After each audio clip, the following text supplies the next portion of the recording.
Dios la bendiga, Amén. hermana Ana Ayala. Amén. Somos del Ministerio de Comunicaciones y en este momento deseamos conocer cuál ha sido su proceso de llamamiento en Cristo Jesús, para que nos cuente sus experiencias y para que a la vez toda la congregación y aún los amigos que nos están observando por este medio, ellos puedan conocer un poco más acerca de las Escrituras de Dios. Entonces vamos con la primera pregunta. Dice así: ¿cómo fue tu proceso para el llamamiento en Cristo Jesús? El proceso para el llamamiento en Cristo Jesús fue primero de que mi suegra me había hablado de la palabra de Dios. Aún yo leía, pero no entendía.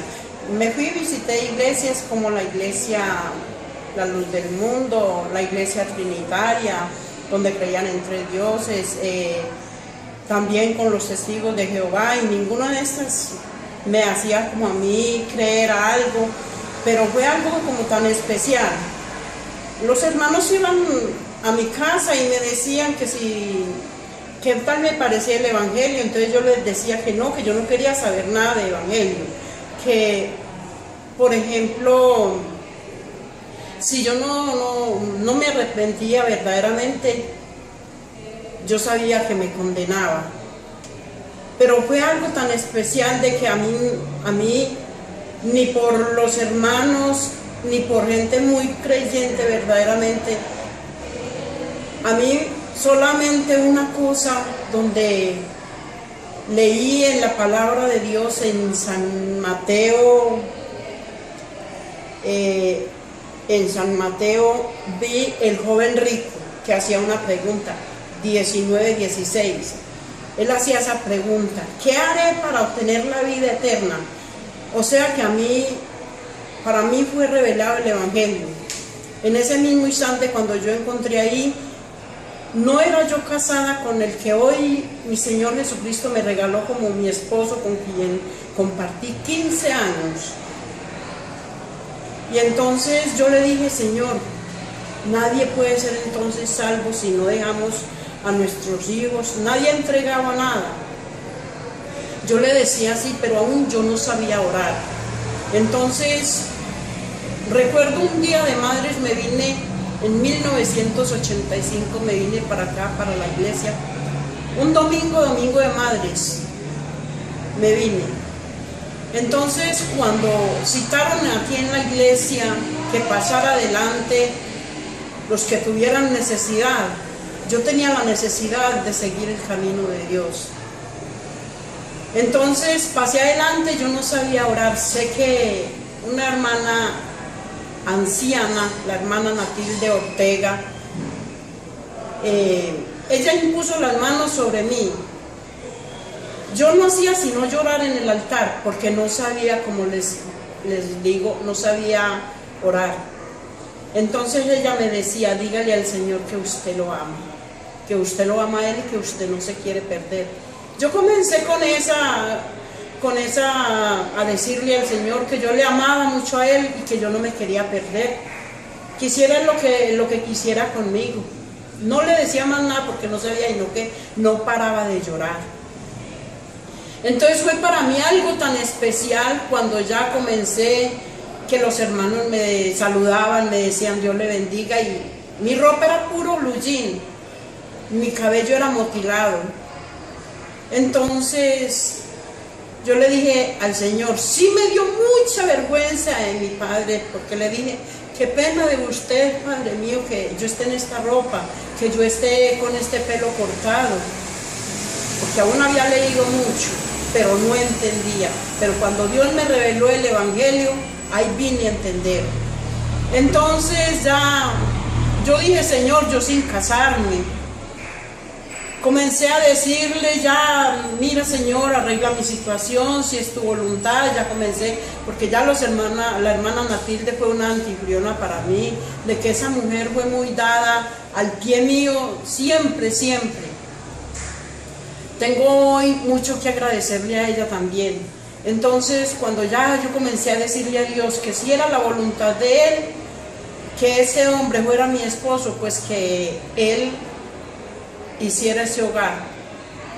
Fue tanto el temor a Dios de que yo le dije: mi hijo, nos tenemos que dejar porque yo no puedo seguir con usted. La palabra a mí me enseña de que no debemos de estar sin casar.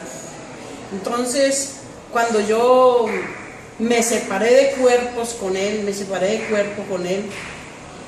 entonces ya él me dijo de esta manera, por ahí como, eso fue en mayo, en julio me dijo él, haga las vueltas que nos vamos a casar, aunque él me decía primero que no nos casaríamos. Entonces me dijo, nos vamos a casar.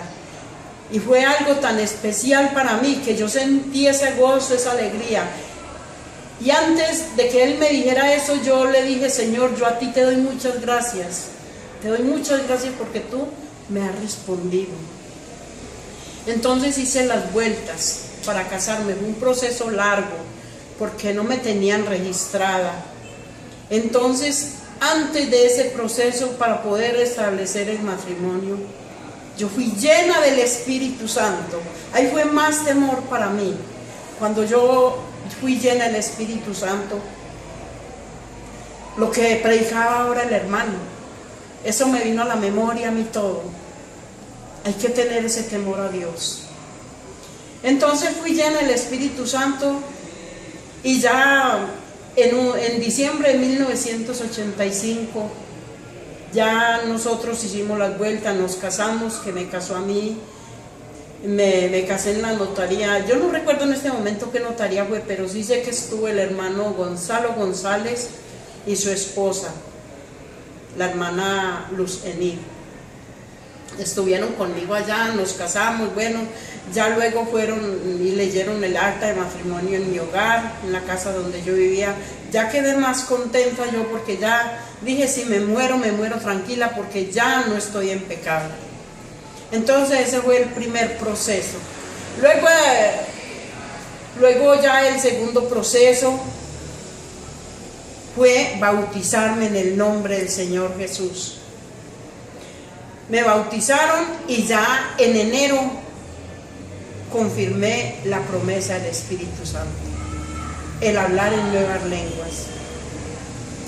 Ese fue el primer proceso para mí, para comenzar mi vida cristiana.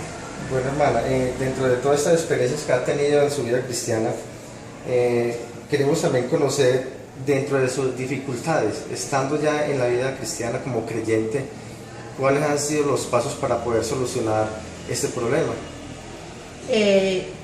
Las dificultades más grandes que yo, por ejemplo, he tenido fue la pérdida de mi hijo, que me lo mataron. Yo no creí ser capaz de continuar, pero sé que estaba a la mano de Dios, estaba conmigo, y Él estuvo conmigo para llenar los vacíos, esos vacíos que quedaron dentro de mí, porque de mí se desgarraron, fueron muchas cosas. Y yo le decía, Señor, no me vas a quitar ninguno de mis hijos, sino que yo me muera primero, le decía yo a Él, que porque yo no era capaz. Y Él me probó a mí, porque yo veo que fue una prueba para mí. Usted sí es capaz. Yo me sentía desmayar, pero con todo eso Él estuvo conmigo y nunca me abandonó, nunca me dejó sola. Siempre estaba yo, cuando me arrodillaba estaba, y no era capaz de orar a Él, solamente le daba gracias a Él por todo, porque me había levantado de esa cama, porque podía abrir mis labios para darle la honra y la gloria a Él, pero no podía decir más nada. Así estuve en un proceso de unos 4 a 6 meses, y entonces le dije, Señor, ¿hasta cuándo tu sierva estará con este dolor? Y ahí desapareció ese dolor. Cuando yo le dije, Señor, ¿hasta cuándo? Desapareció ese dolor, que nunca jamás volvió a darme ese dolor tan grande. Hermana, ¿qué consejo le darían a aquellas personas que están iniciando la vida cristiana? Estos jóvenes, aún adultos que están iniciando esa vida cristiana, yo les aconsejaría que lo más hermoso es seguir al Señor Jesucristo, porque el mundo no ofrece nada, el mundo no ofrece sino los deleites nada más, y todo esto son vanaglorias. De verdad es que el camino hacia Dios es lo único, no hay más nada, ni por muchas riquezas, ni por mucho oro que haya, nada puede que no nos separemos del amor de Dios, porque Dios es el único, el que está con nosotros en todo y por todo. Bueno, hermana, le agradecemos mucho por estas lindas palabras y esperamos que las personas que están viendo desde este medio, ellas también puedan reconocer de que Jesús es el único y Salvador. Amén. Amén. A ustedes, que Dios les bendiga por haberme tenido en cuenta en este enfoque para hablar estas palabras, y a todos les digo, adelante, nada para atrás, todo es adelante. Con el Señor Jesucristo, que Dios les bendiga.